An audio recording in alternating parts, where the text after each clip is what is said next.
Ada sebuah video di mana saya dikirim linknya menceritakan ramalan Jayabaya tentang keadaan dunia saat ini. Lalu dia menggabungkan sejarah 7 presiden belakangan di Indonesia yang ternyata berpola atau ada polanya. Pola sepertinya halnya di Amerika. Rakyat Amerika memilih yang sesuai dengan kebutuhan bangsa Amerika pada saat itu untuk mengantisipasi masa depan dan manfaat yang akan rakyat dapatkan ke depannya. Jadi kalau rakyat Amerika perlu keuntungan finansial alias rakyatnya mau kaya, maka Partai Republik lah yang terpilih menang. Karena Partai Republik cirinya menurunkan pajak dan menswastakan negara. Kalau Partai Demokrat yang terpilih, pajak naik namun fasilitas negara untuk rakyat jadi gratis dan lengkap seperti sarana kesehatan dan pendidikannya. Demikian juga 7 presiden Indonesia menjabat selama ini, maka semua bergaya sama, yaitu heavy on government atau berciri apa-apa pemerintah, ala Partai Demokratnya Amerika, ala sosialisnya Tiongkok. Sementara para kandidat yang akan bermain di 2024 saat ini semuanya berciri sama, berpola sama dengan 7 presiden yang telah berkuasa, apa-apa pemerintah.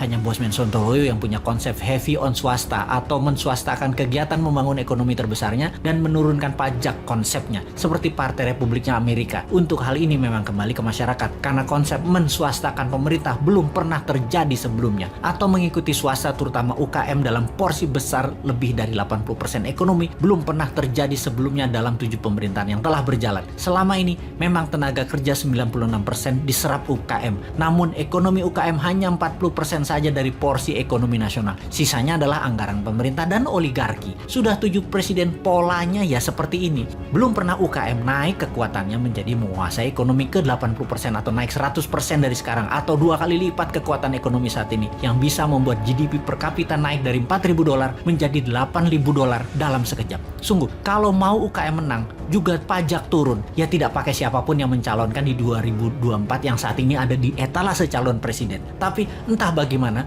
bangsa Indonesia apakah mau berubah atau tetap, ya belum tahu juga. Apakah efek corona yang meluluh lantakan ekonomi saat ini dan mengambiarkan kesehatan masyarakat saat ini yang dikelola oleh pemerintah yang menjabat atau oleh masyarakat masih layak menjabat ke depannya di tahun 2024? Ya terserah rakyat. Jadi kita biarkan sampai 3 tahun ke depan aja. Kita lihat di tahun 2024 akankah memilih calon dari yang ada di etalase saat ini yang berciri sama dengan 7 presiden yang lalu, atau pilih calon-calon baru yang berciri baru bahkan beda seperti ala Sontoloyo misalnya. Tentunya bukan Bosman ya, dia mah nggak pantas, orang pedagang recehan dan provokator doang bisanya. Ciri presiden yang lalu-lalu adalah kuat hutang pinjaman dari negara lain. Dulu banyaknya ke IMF, sekarang malah 2, IMF dan Tiongkok. Dan nanti kalau yang jadi salah satu dari kandidat yang ada, rasanya sama, berhutang juga. Hanya konsep bernegara MMT yang berani cetak duit berbasis proyek anak negeri. Proyek ini berbasis UKM. Kalau UKM mau maju, ya pilih model MMT. MMT itu pro swasta banget dan menurunkan pajak. Kalau lihat dari pajangan etalase, ya mereka kebanyakan memuja pilihannya tadi hanya orangnya, bukan konsep bernegaranya. Karena tidak satu pun punya konsep. Asli mereka yang mau jadi presiden saat ini punyanya satu, bagaimana jadi populer agar terpilih.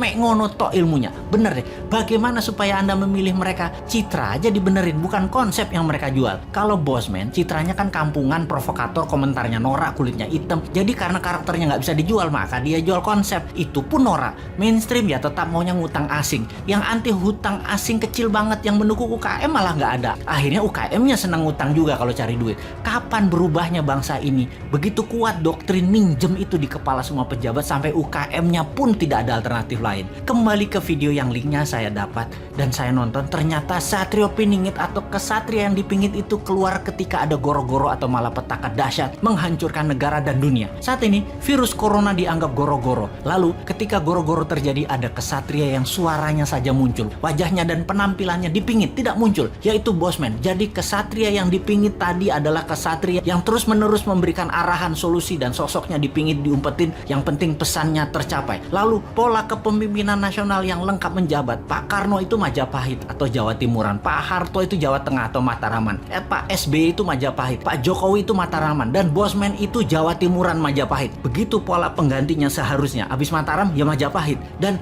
sekali lagi sahabat, kedua informasi terakhir itu lebih ngaco lagi sahabat dari MMT-nya Bosman dan pro swastanya Bosman. Wes, sekarang kita semua sing sehat, selamat, tinggikan imunitas dengan banyak guyon-guyon segar.